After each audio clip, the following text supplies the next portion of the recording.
نحمدہ و نصلی علی رسولہ الکریم۔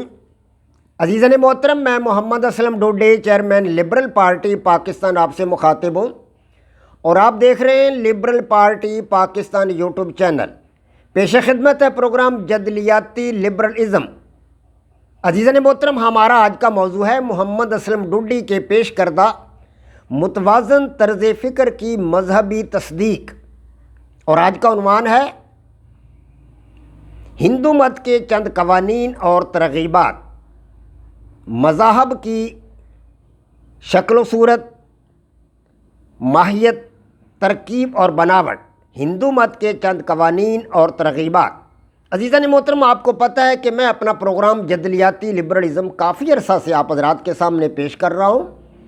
اس پروگرام کو پیش کرتے ہوئے تقریباً 1 سال سے زائد عرصہ بیت چکا ہے، اور میں اس کے 155 کے قریب ایپیسوڈز آپ حضرات کے سامنے پیش کر چکا ہوں۔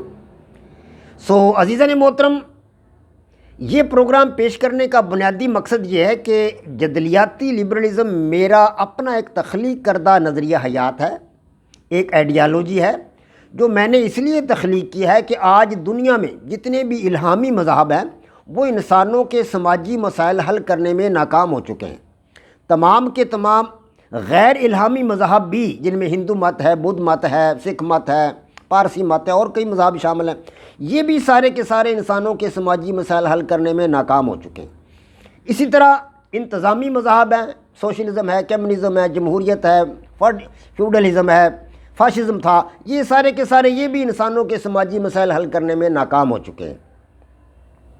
عزیزان محترم، ضرورت اس امر کی تھی کہ آج دنیا کے 8 ارب انسان ایک دوسرے کے ساتھ مڈ بھیڑ کی صورت میں ہیں، جنگ و جدل کی حالت میں ہیں، ایک دوسرے کی ٹانگیں کھینچنے میں مصروف ہیں مختلف اقوام، اور ایک دوسرے کو نیچا دکھانے میں مصروف ہیں مختلف اقوام۔ لہٰذا ضرورت اس امر کی تھی کہ دنیا کے 8 ارب انسانوں کو ایک پلیٹ فارم پر متحد کرنے کے لیے ایک جدید ترین آئیڈیالوجی تخلیق کی جائے۔ میں نے اسی ضرورت کو پورا کرنے کے لیے اپنی 15 سالہ کاوش اور جدوجہد کے بعد نظریہ جدلیاتی لبرلزم تخلیق کیا ہے، اور اس نظریہ کے لیے ہی متوازن طرز فکر بھی تلاش کیا ہے۔ کیوں کہ اس سے پہلے دنیا میں جو طرز فکر سماجی مسائل کو حل کرنے کے لیے موجود تھا، وہ تھا سماجی مسائل کو حل کرنے کا سماجی طرز فکر یا جذباتی طرز فکر، اس سے بھی انسانوں کے سماجی مسائل حل نہیں ہو سکے۔ لہٰذا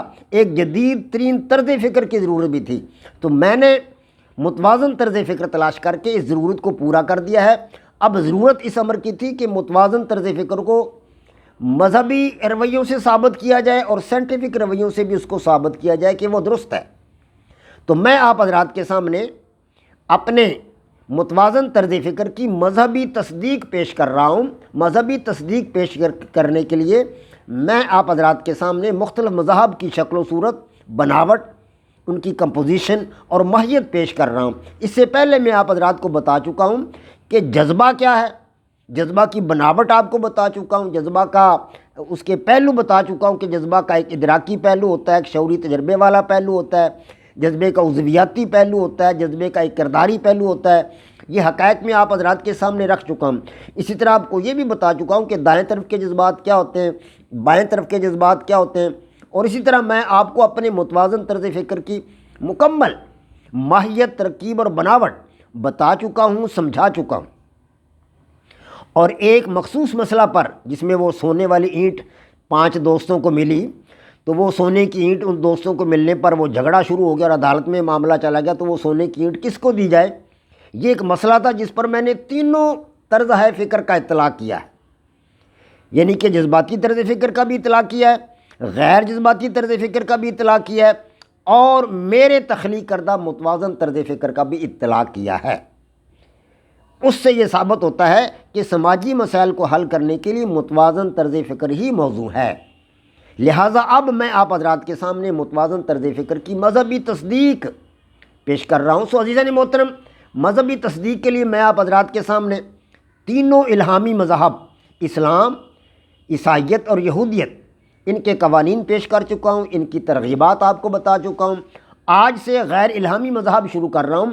غیر الہامی مذاہب میں سب سے پہلے آتا ہے ہندو مت۔ تو آج آپ کو بتایا جائے گا کہ ہندو مت کے چند قوانین اور ترغیبات کیا ہیں، تاکہ ہم اندازہ لگا سکیں کہ آیا یہ پچھلے مذاہب کے اندر بھی ہیں یا نہیں۔ عزیزان محترم، ہندو مت کے چند قوانین یہ ہیں۔ نمبر 1، مرنے کے بعد انسان کی روح دوبارہ دنیا میں آ جاتی ہے۔ یہ قانون ہے ہندوؤں میں۔ وہ یہ سمجھتے ہیں کہ روح انسان کی جب انسان مر جاتا ہے تو دوبارہ دنیا میں آ جاتی ہے، اور وہ کسی نئے روپ میں آتی ہے۔ اگر کوئی نیک ہوگا تو نیک روپ میں آتی ہے، بد ہوگا تو برے روپ میں آتی ہے۔ اور دوسرا یہ کہ نیک روح اچھے روپ میں، اور گنہگار روح جو ہے وہ برے روپ میں دنیا میں واپس آتی ہے۔ یہ ان کا دوسرا بڑا عقیدہ ہے ہندوؤں کا، یہ بھی ایک قانون ہے ان کے اندر۔ تیسرا یہ ہے کہ بھگوان کی مورتی کے آگے سجدہ کرنا ضروری ہے، یہ بھی ایک قانون ہے۔ تو اس طرح کے اور بھی کئی قوانین ہیں، میں نے چند ایک قوانین ہندو مت کے آپ حضرات کے سامنے رکھے ہیں۔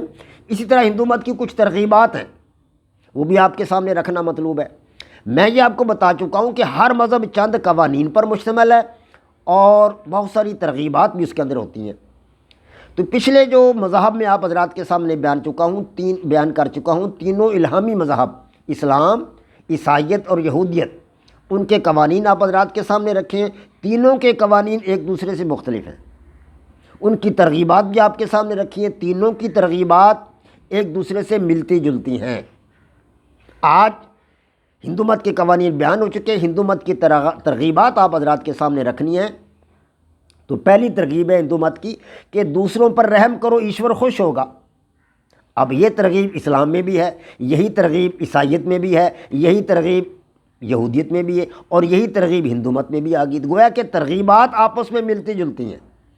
اب دوسری ترغیب ہندو مت میں یہ ہے کہ چھوٹوں پر شفقت کرو، ایشور خوش ہوگا۔ اب یہ ترغیب اسلام کے اندر بھی ہے، یہودیت میں بھی ہے، عیسائیت میں بھی ہے۔ تیسری ترغیب یہ ہے کہ سب کے ساتھ محبت سے پیش آؤ، ایشور خوش ہوگا۔ یہ ترغیب بھی پچھلے الہامی تینوں مذاہب کے اندر موجود ہے۔ اور چوتھی ترغیب ہندو مت میں یہ ہے کہ صبر کا مظاہرہ کرو، ایشور خوش ہوگا۔ اب یہ ترغیب بھی پچھلے تینوں مذاہب جو ہیں الہامی مذاہب، ان کے اندر موجود ہے۔ اب پانچویں ترغیب ہندو مت کے اندر یہ ہے کہ دوسروں کے لیے ایثار اور قربانی کرو، ایشور خوش ہوگا۔ یہ ترغیب بھی تینوں الہامی مذاہب میں موجود ہے، اسلام کے اندر بھی ہے، یہودیت کے اندر بھی ہے، عیسائیت کے اندر بھی ہے۔ اب چھٹی ترغیب اس کے اندر یہ ہے ہندو مت میں کہ رواداری کا مظاہرہ کرو، ایشور خوش ہوگا۔ یہ ترغیب بھی تینوں الہامی مذاہب میں موجود ہے۔ ساتویں ترغیب ہندو مت یہ میں ہے کہ میانہ روی اختیار کرو، کامیاب رہو گے۔ اب یہ ترغیب اسلام کے اندر بھی ہے، عیسائیت کے اندر بھی ہے، یہودیت کے اندر بھی ہے۔ اسلام کے اندر نبی علیہ الصلوۃ والسلام کا فرمان ہے، خیر الامور اوسطھا، کہ بہترین کام میانہ روی کے کام ہے۔ اسلام کے اندر بھی یہ ترغیب ہے، یہودیت کے اندر بھی یہ ترغیب ہے، عیسائیت کے اندر بھی یہ ترغیب موجود ہے۔ اب اس کی ساتویں ترغیب یہ ہے ہندو مت میں کہ خیرات کرو، ایشور خوش ہوگا۔ اب یہ ترغیب بھی تینوں الہامی مذاہب کے اندر موجود ہے۔ اور نویں ترغیب ہندو مت کے اندر یہ ہے کہ ایشور کی عبادت کرو۔ اب یہ ترغیب دیگر مذاہب کے اندر بھی موجود ہے۔ تو گویا کہ ترغیبات ان چاروں مذاہب کے آپس میں ملتی جلتی ہیں، جبکہ قوانین ایک دوسرے سے مختلف ہیں۔ اب ہم جائزہ لے رہے ہیں، ابھی ہمارے سامنے دو مذاہب اور باقی ہیں، بدھ مت اور سکھ مت، ان کا جائزہ بھی لیں گے کہ ان کی ترغیبات کیا ہیں، ان کے قوانین کیا ہیں۔ پھر اس کے بعد ہم کو رزلٹ اخذ کریں گے انشاءاللہ تعالی العزیز۔ وما علینا الا البلاغ۔ پاک فوج زندہ باد، پاکستان پائندہ باد۔